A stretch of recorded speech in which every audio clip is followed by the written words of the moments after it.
बहुत अहम प्रेस वार्ता में विराजमान हमारे चंडीगढ़ के पीसीसी प्रेसिडेंट लकी साहब, हरियाणा प्रदेश कांग्रेस कमेटी के कार्यकारी अध्यक्ष सम्माननीय रामकिशन जी साहब, सम्माननीय ढींगरा साहब विराजमान हैं, कांजी हुडा साहब विराजमान हैं और सभी मेरे आदरणीय प्रेस के साथीगण। आज की प्रेस कॉन्फ्रेंस बहुत अहम है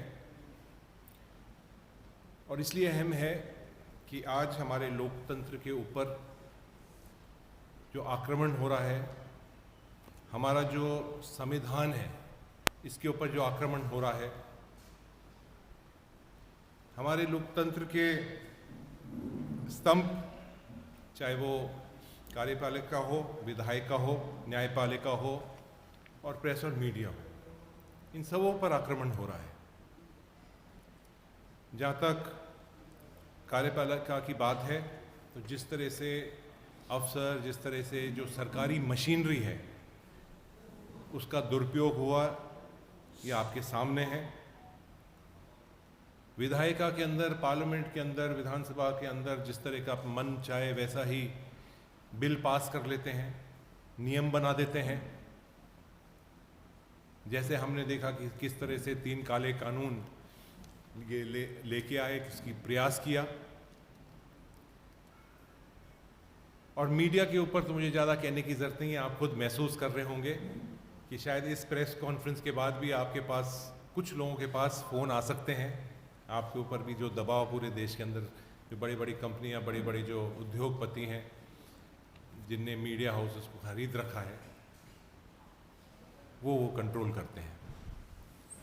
लेकिन बहुत दुख की बात है और शर्म की बात है कि जिस तरह से हाल में निशिकांत दुबे जो सांसद महोदय हैं, उनने हमारी न्यायपालिका के ऊपर, जिसके ऊपर पूरे देश को विश्वास है और एक ही स्तंभ बचा हुआ है जिसकी तरफ पूरा देश देख रहा है, इस कॉन्स्टिट्यूशन को बचाने के लिए, उसके ऊपर जिस तरह की वो टिप्पणी करते हैं, चीफ जस्टिस के ऊपर टिप्पणी करते हैं, ये बहुत शर्म की बात है। और वो ही नहीं अकेले, लेकिन उनके साथ साथ उन्हीं की आवाज़ के अंदर महामहिम उपराष्ट्रपति जी भी टिप्पणी करते हैं, ये उनको शोभा नहीं देता है। आज बहुत ही एक विकट स्थिति उत्पन्न हुई है। मैं ये भी निवेदन करना चाहूँगा इस मौके के ऊपर कि जिस तरह से ईडी और सीबीआई और जो इनकी पूरी अलग अलग मशीनरी है, इनकम टैक्स है, जो डिपार्टमेंट बने हुए हैं, इनके भारतीय जनता पार्टी के कार्यकर्ता के रूप में काम कर रहे हैं। कोई भी ऑपोजिशन का, विपक्ष का नेता हो, उसके पीछे पड़ जाते हैं।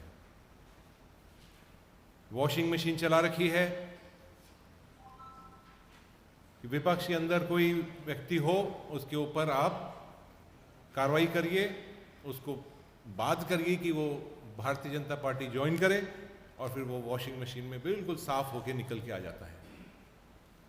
और हमने देखे हैं कि मैं असम का प्रभारी हूँ, वहाँ के मुख्यमंत्री हैं हेमंता बिस्वा शर्मा, जिसके ऊपर लुइस बर्जर का केस दर्ज हुआ था, सीबीआई ने केस दर्ज किया था।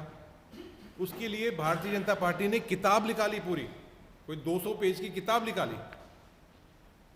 लेकिन जब वो भारतीय जनता पार्टी की पार्टी में आ गए वापस, तो वो उनको मुख्यमंत्री बना दिया जाता है और सारे के सारे केसेस खत्म कर दिए जाते हैं। ऐसा ही उदाहरण के अंदर अशोक चव्हाण जी, जो डिफेंस की जमीन के ऊपर एक सीबीआई का बहुत सीरियस मामला चल रहा था, वो भी अब राज्यसभा सांसद बने हुए हैं, उनके ऊपर भी कोई कार्रवाई नहीं। बीएस येडियुरप्पा जी, हम सब भूल रहे हैं रेड्डी ब्रदर्स का क्या हुआ, शिवराज सिंह चौहान व्यापम, कितने लोग की हत्या हुई, उनका क्या हुआ। और ये लिस्ट चलती रही, ये बहुत लंबी लिस्ट है। तो आपके माध्यम से मैं निवेदन करना चाहूँगा कि जिस तरह से भारतीय जनता पार्टी ने इन्फोर्समेंट डायरेक्टरेट, सीबीआई और जितनी भी एजेंसीज हैं, इन एजेंसीज का दुरुपयोग करते हुए ऑपोजिशन पार्टीज के ऊपर, विपक्षी पार्टियों के नेताओं के ऊपर डराने का, धमकाने का उनको केस चल रहा है। और ये भी मैं आपको एक आंकड़ा देना चाहूँगा आज कि 5,200 से ज़्यादा केस ईडी ने पीई के द्वारा या केस दायर कर दिए, लेकिन सिर्फ 40 के करीब केसेस के ऊपर फाइनल के ऊपर कन्विक्शन हो पाया है। तो सोचिए 1% भी नहीं, 0.8% कन्विक्शन रेट है ईडी की। तो ईडी का इस्तेमाल सिर्फ डराने और धमकाने में होता है। भारतीय जनता पार्टी ने, आरएसएस ने, उनके और भी संगठनों ने हर शहर में, हर जिले में, हर स्टेट कैपिटल के अंदर बड़े बड़े ऑफिसेज बनाए हैं, 5 स्टार होटल जैसे बने हुए हैं। हर जिले के अंदर 10-10, 20-20 करोड़ रुपए के इनने ऑफिस बनाए हैं। वो पैसा कहाँ से आ रहा है? लगभग 7,000 करोड़ से ज़्यादा पैसा इनने खर्च करा है अपने ऑफिसेज बनाने के लिए, जो 5 स्टार होटल से कम नहीं है। क्या ईडी उधर की तरफ नहीं देख रही है? क्या सीबीआई नहीं पूछ रही है कि वो पैसा कहाँ से आया है? और एक तरफ है हमारे नेता श्री राहुल गांधी जी, जो इस गरीब की, मजदूर की आवाज होकर लोकसभा के अंदर और लोकसभा के बाहर मोदी जी के और भारतीय जनता पार्टी के नेता से आर पार की आंखों में आंखें देखकर लड़ाई लड़ रहे हैं, किसानों की लड़ाई लड़ रहे हैं। और हाल ही में आपने देखा कि उनकर और कांग्रेस पार्टी के हमारे शीर्ष नेताओं के ऊपर ईडी ने केस दर्ज कर दिया। अब आप देखिए उस केस के ऊपर सबसे पहला तो ईडी ने केस दर्ज किया, और किस धाराओं के अंदर करा, वो है आपका जो ईडी जो भी केस दर्ज करती है वो डिस्प्रोपोर्शनेट ऑफ एसेट्स का करती है, कि कहीं से पैसा लेन हुआ, देन हुआ, कितना पैसा मिला, कितना पैसा गया, वो पैसा कहाँ गया। तो ये केस के अंदर जो नेशनल हेरल्ड का केस है, उसके बारे में मैं थोड़ा सा आपको जानकारी देना चाहूँगा कि नेशनल हेरल्ड 1937 में जब देश आज़ादी की लड़ाई लड़ रहा था, नेहरू जी, उनके साथ साथ पुरुषोत्तम दास टंडन साहब, आचार्य नरेंद्र देव जी जो स्वतंत्रता सेनानी हैं, उनने एक अखबार, नेशनल हेरल्ड इंग्लिश का अखबार, नवजीवन हिंदी का अखबार और कौमी एकता हमारा एक और अखबार उनने शुरुआत की, क्योंकि वो एक जनता को एक मैसेज देना चाहते थे, जनता की आवाज़ स्वतंत्रता के लिए उठाना चाहते थे, और उसको अंग्रेजों ने बैन भी कर दिया। उसकी वहाँ से शुरुआत होती है। और उस अखबार को चलते चलते उसने पूरा अंग्रेज़ों के खिलाफ इस देश को एक करने में, जो देश के अंदर स्वतंत्रता की जो बात हो रही है, स्वतंत्रता के लिए जो लड़ाई लड़ी जा रही है, उसके लिए उसने पूरे देश के अंदर प्रचार करा। 1945 के अंदर वो बैन, 1945 तक वो बैन रहा अखबार। और ये जो अखबार था, ये तीनों जो अखबार थे, AJL एसोसिएट जर्नल लिमिटेड, एक कंपनी द्वारा 1937 में इसकी स्थापना हुई थी, इस कंपनी की। और आज इसके ऊपर बहुत सारी चर्चाएं हो रही हैं, लेकिन मैं आपके माध्यम से आपके सामने बताना चाहता हूं कि इसकी पूरी हकीकत कहाँ से इसकी शुरुआत हुई है और कहाँ तक आज का समय आज सामने आया है। तो इसके ऊपर AJL के पास 6 प्रॉपर्टीज़ हैं, पंचकुला में, दिल्ली में, मुंबई में, लखनऊ में, पटना में और इंदौर में। सिर्फ लखनऊ की प्रॉपर्टी के अलावा जितनी भी प्रॉपर्टीज़ हैं वो लीज की प्रॉपर्टीज़ हैं, उसको आप बेचान नहीं करना सकते हैं। उसके ऊपर आप कंस्ट्रक्शन नहीं कर सकते। सिर्फ लीज, अखबार चलाने के लिए लीज की मिली हुई है प्रॉपर्टीज 1937 से। उसके साथ साथ मैं ये भी निवेदन करना चाहूँगा कि एजेएल के अंदर लगभग 700 लोग जो हैं वो उसके स्टेक होल्डर्स हैं, उसके शेयर होल्डर्स हैं।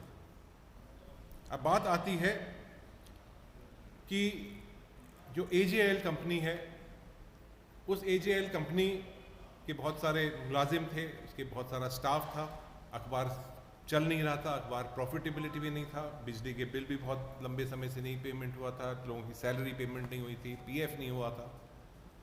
और कांग्रेस पार्टी ने 2002 से 2011 तक लगभग 90 करोड़ रुपए एजेएल को दिए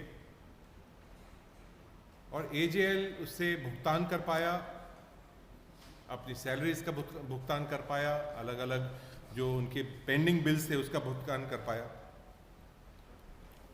और उसके बाद जिस तरह से रिकंस्ट्रक्शन होता है, जिस तरह से कंपनी का रिकंस्ट्रक्शन होता है, हर कंपनी का कोई ना कोई रिकंस्ट्रक्शन होता है जो डेट में होती है कंपनी, उस कंपनी के अंदर एक कंपनी यंग इंडियन एक कंपनी बनाई गई, नॉन प्रॉफिट कंपनी बनाई गई। उस कंपनी का जो भी डायरेक्टर हैं उनको सैलरी नहीं मिलती है, उनको कोई आने जाने का भत्ता नहीं मिलता है, उनको कुछ उस कंपनी के अंदर सिर्फ खुद का लाभ नहीं हो सकता है। उस कंपनी ने एजेएल को लोन देकर उस कंपनी का जो भी डेट थे वो उनने उसकी पूर्ति करी। और हमारे उस कंपनी के अंदर, ये जो यंग इंडिया कंपनी के अंदर श्री मोतीलाल वोरा जी, सोनिया गांधी जी, ऑस्कर फर्नांडिस साहब और नॉन डायरेक्टर सैम पेट्रोजा जी, सुमन दुबे जी थे इसके अंदर। और दो हमारे जो डायरेक्टर थे, जिसमें चाहे मोतीलाल जी वोरा हों और ऑस्कर फर्नांडिस जी हों, उनकी दो वो स्वर्गवास हो गए। लेकिन उनके परिवार को भी उस कंपनी के अंदर वो डायरेक्टर भी नहीं रह सकते थे, उनको कोई लाभ नहीं हो सकता है। उनके देहांत होने के बाद भी उनके परिवार को कुछ नहीं मिलता है। ये नॉन प्रॉफिट कंपनी है, ये मुनाफा नहीं कमाती है। और आज भारतीय जनता पार्टी बात कर रही है कि 5,000 करोड़ रुपए का घोटाला हो गया। जब इनकम टैक्स खुद कह रही है कि 300-400 करोड़ की वो प्रॉपर्टी है, तो इनको 5,000 करोड़ कहां से याद आ गए? 11 साल हो गए मोदी सरकार को और 11 साल में कुछ नहीं करा। दो बार हाई कोर्ट से और ईडी ने उसके ऊपर पूरी फाइल बंद कर दी उनके ही राज के अंदर। लेकिन 11 साल में कुछ नहीं कर पाए। लेकिन जब इनको खतरा लगता है कि गांधी परिवार और कांग्रेस पार्टी इनको चुनौती देती है, लोकसभा में जनता की बात सामने रखती है, तो इनको ईडी याद आ जाती है और एक नया नैरेटिव बनाने की कोशिश करती है।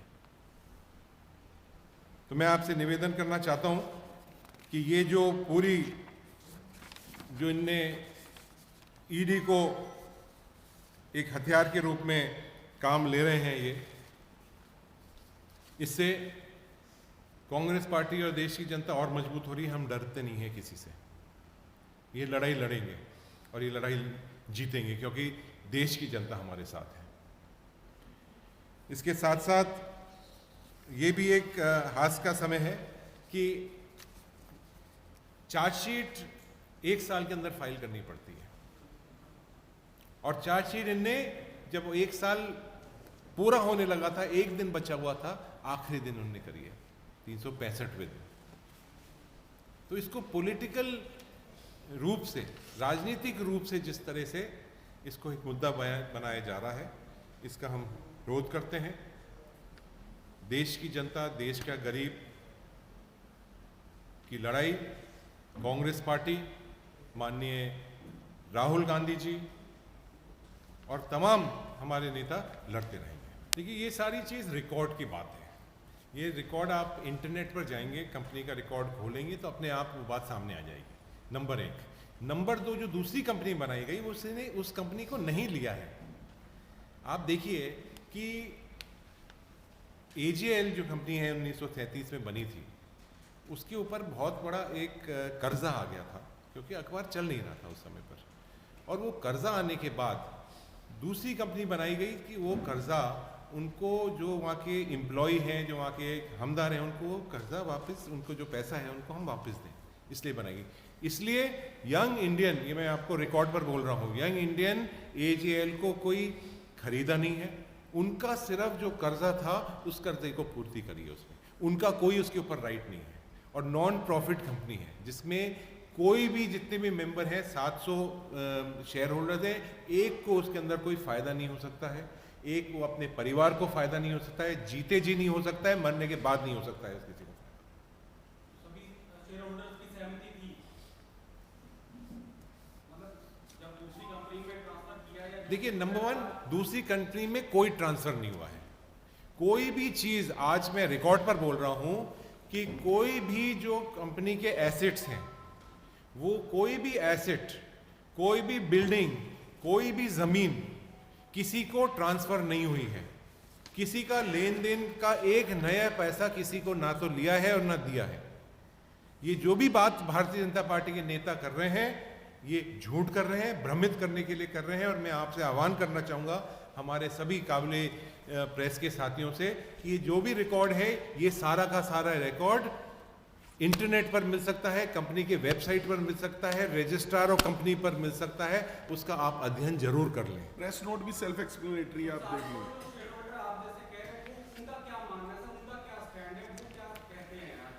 देखिए, शेयर होल्डर जो हैं AJL के, वो जो शेयर होल्डर हैं उन्होंने रेजोल्यूशन पास करा है कि जो भी डेट है, जैसे आप देखिए, मैं आपको उदाहरण के रूप में लेना चाहूँगा कि आपको मालूम है कि येस बैंक एक बहुत बड़ी बैंक थी, उसके ऊपर बहुत सारा कर्जा हो गया था, लोगों को पैसा नहीं दे पाए, SBN ने उसको ले लिया, रामदेव जी ने एक और कंपनी को ले लिया। ऐसे तो बहुत सारी कंपनीज हैं रिस्ट्रक्चरिंग करती हैं, लेकिन इसमें, इस जो रिस्ट्रक्चरिंग हुआ है, इसमें कोई लाभ किसी को नहीं हुआ है। लाभ इसलिए नहीं हो सकता क्योंकि ये नॉन प्रॉफिट की कंपनी बनी हुई है। शेयर होल्डर को कुछ मिल ही नहीं रहा है उससे, तो उसको लाभ नहीं हो रहा। वो तो आपका जो कर्जा है वो कर्जा दे रही है।